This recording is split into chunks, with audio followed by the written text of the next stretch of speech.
Hello guys and student, तो स्वागत है आपका सांसर की क्लास में। जैसे कि आज जो हमारा क्लास 10th का फर्स्ट चैप्टर साइंस का चलेगा, केमिकल रिएक्शन एंड इक्वेशन।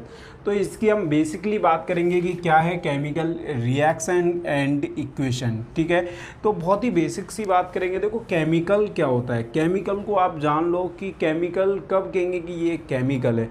ठीक है, आपको बोला जाए क्या एक मैटर, मालूम करो कि ये मेरे हाथ में एक मार्कर है या आपके हाथ में एक पेन है, क्या ये पेन जो है एक केमिकल है? तो आप बोलोगे नहीं, ये केमिकल नहीं है। मैटर कभी एक केमिकल नहीं होता। जो मैटर जिस मटेरियल से बना होता है, जिस मटेरियल से बना होगा वो एक क्या होता है, केमिकल होता है। क्या होता है, केमिकल।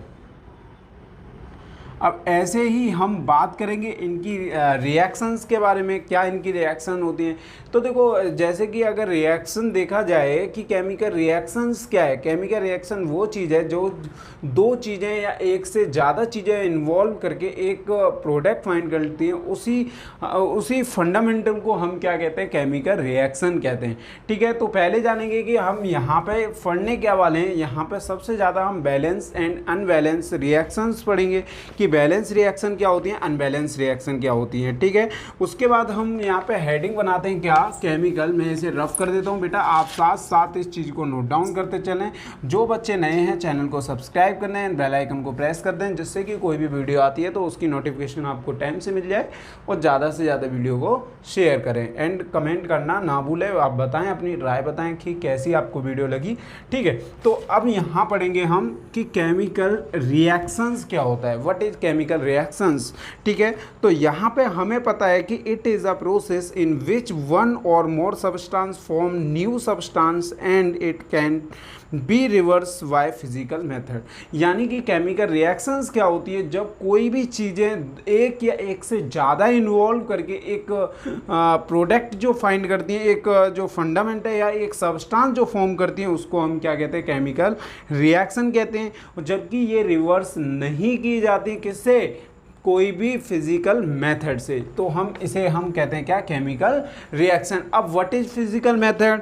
फिजिकल मेथड क्या होता है, जैसे मैग्नेटिज्म हो गया, फिल्ट्रेशन हो गया, ठीक है, सेंट्रिफिकेशन हो गया, डिस्टिलेशन हो गया, वेपरप्रेशन हो गया।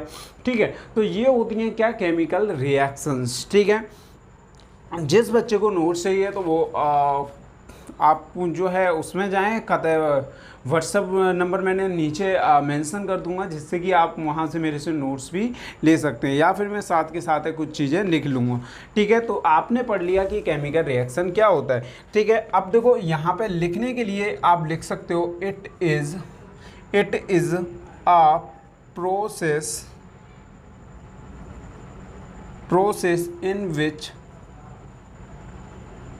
in which one or more, ठीक है, more substance form एक न्यू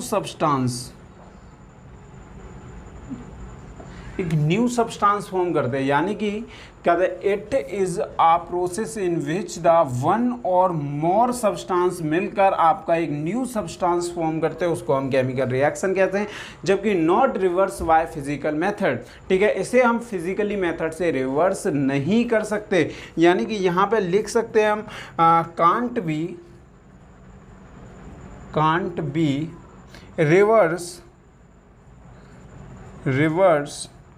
बाय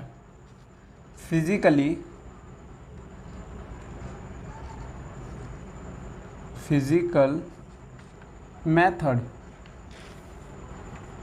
हम इसे फिजिकली मेथड से रिवर्स नहीं कर सकते। आप जाने कि फिजिकल मेथड क्या क्या होता है। फिजिकल मेथड क्या होता है, जैसे कि पहला मैग्नेटिज्म, सेकंड हो गया आपका फिल्ट्रेशन, थर्ड हो गया आपका सेंट्रीफिकेशन। आप अगला लिख सकते हो एवोपरेशन, लिख सकते हैं एवोपरेशन। ठीक है। तो ये है हमारा क्या केमिकल रिएक्शन, और एक और डिस्टिलेशन भी इसमें कहता है ऐड कर सकते हो। एंड हम इसमें पढ़ेंगे केमिकल रिएक्शन इन्वॉल्व्स, यानी कि केमिकल रिएक्शन में क्या इन्वॉल्व्स होते हैं। तो यहाँ पे एक हेडिंग बना लेते हैं, केमिकल रिएक्शन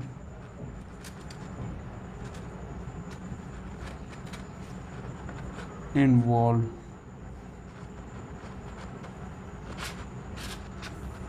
तो केमिकल रिएक्शन इन्वॉल्व्स में हम पढ़ेंगे कि यहाँ पे क्या क्या चीज़ें इन्वॉल्व होती हैं, यानी कि क्या क्या चीज़ें चेंज होती है केमिकल रिएक्शन के अंदर। तो यहाँ हम बोल सकते हैं इसका चेंज होता है क्या, चेंज इन स्टेट, यानी कि इसकी स्टेट चेंज होगी। आप मालूम करो कि अगर कोई भी आपकी जैसे कि आइस लिए, आइस को आप पानी में डाल दोगे तो वो क्या होगा कि एक लिक्विड में आ जाएगी, तो उसकी स्टेट क्या होगी, सॉलिड से लिक्विड में आ गया तो उसकी से स्टेट चेंज होगी। वो भी आपकी क्या है, केमिकल रिएक्शन है। और आप याद रखें कि कुछ केमिकल रिएक्शंस ऐसी होती हैं जो हो जाती हैं, कुछ केमिकल रिएक्शन ऐसी होती हैं जो की जाती हैं। ठीक है, जैसे कि दही का दूध का फटना।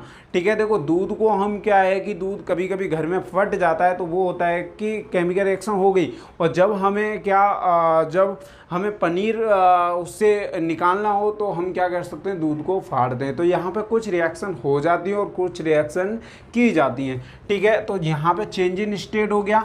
अब इसमें जो चेंज होता है, चेंज इन टेम्परेचर, चेंज होता है क्या, टेम्परेचर, चेंज होता है कलर।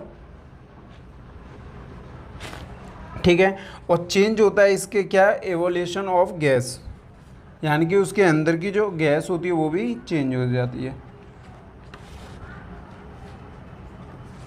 ठीक है, तो ये इसकी थी केमिकल रिएक्शन इन्वॉल्व्स के अंदर। ठीक है, तो नेक्स्ट हेडिंग चलेगी आपकी chemical reaction happen in our daily life. ठीक है, यानी कि मैं यहाँ पे लिख देता हूँ chemical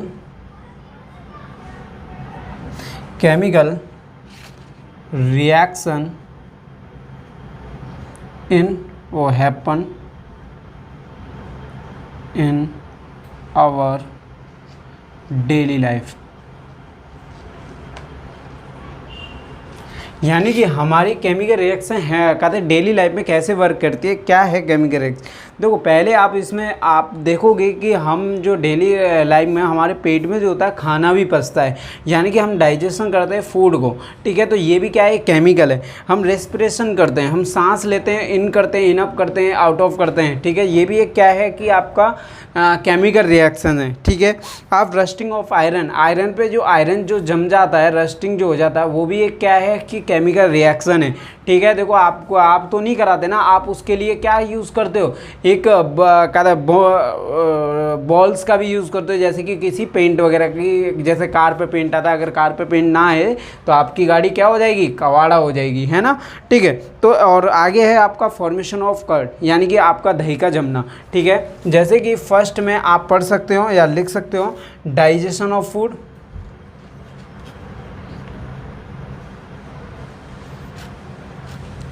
digestion of food. Next में लिख सकते हो आप क्या, रेस्पिरेशन।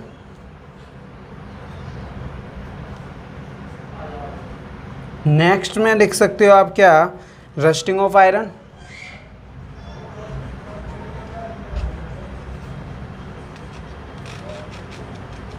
अगला हेडिंग में आप लिख सकते हो formation of curd, formation of curd, दही का जमना या फॉर्म होना कर्ड्स का। ठीक है, तो ये है आपका केमिकल रिएक्शन है कहता है आपका डेली लाइफ में कैसे इस केमिकल रिएक्शंस होती हैं। ठीक है, तो नेक्स्ट हेडिंग पे चलेंगे, जो इसकी नेक्स्ट हेडिंग होगी।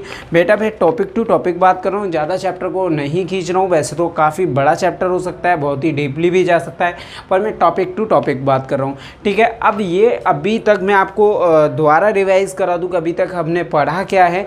आपने पढ़ा कि केमिकल रिएक्शंस क्या होती हैं, केमिकल रिएक्शन में पढ़ा कि इसका फिजिकली मेथड क्या क्या होते हैं। उसके बाद जो हमने पढ़ा कि उसमें आपका क्या इन्वॉल्व्स होते हैं केमिकल रिएक्शन में, और आपका डेली लाइफ में कैसे यूज़ होती है केमिकल रिएक्शंस। ठीक है, अब आप जो है मेन हेडिंग पढ़ोगे यहाँ पे कि रिएक्टेंट क्या होता है, व्हाट इज रिएक्टेंट। रिएक्टेंट क्या होता है, देखो रिएक्टेंट क्या होता है। आप जो केमिकल रिएक्शन में हमने बोला था कि केमिकल रिएक्शन क्या होती है, जिसमें इन्वॉल्व्स कुछ सब्सटेंस एक न्यू सब्सटेंस फॉर्म करते हैं, यानी कि जो पार्टिसिपेट करते हैं कुछ सब्सटेंस एक न्यू सब्सटेंस बनाने के लिए, वो आपका क्या होता है, रिएक्टेंट होता है।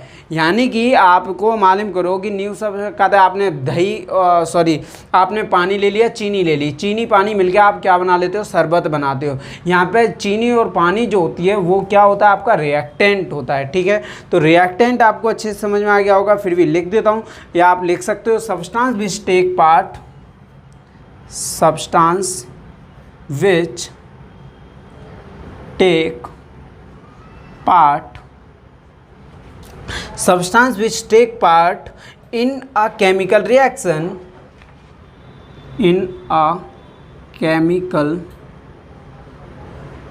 reaction is called reactant। ठीक है, आप लिख सकते हो is called reactant। ठीक है, are called reactants। ठीक है, अब देखो यहाँ पे आपने रिएक्टेंट भी पढ़ लिया। अब रिएक्टेंट के बाद जो न्यू सब्सटेंस फॉर्म होता है उसको हम क्या बोलते हैं, प्रोडक्ट। ठीक है, अब क्या होता है प्रोडक्ट, आपको बताया जो न्यू सब्सटेंस के बाद जो फॉर्मेशन होता है वो आपका क्या होता है, प्रोडक्ट होता है। तो न्यू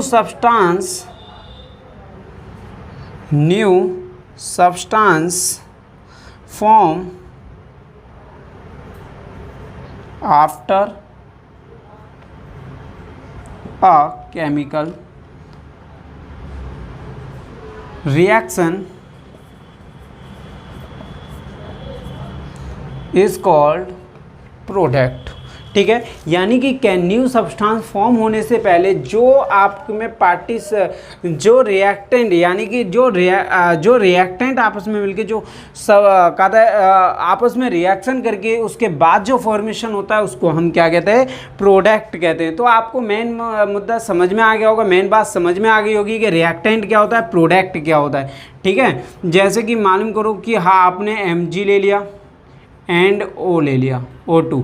ठीक है, तो ये आपका रिएक्टेंट हो गया, फॉर्म होता है क्या, MgO2। तो ये आपका क्या हो गया, प्रोडक्ट हो गया। ठीक है, ऐसे आप बोल सकते हो, MgO बोल सकते हो। ठीक है, यहाँ पर अगर बैलेंस नहीं है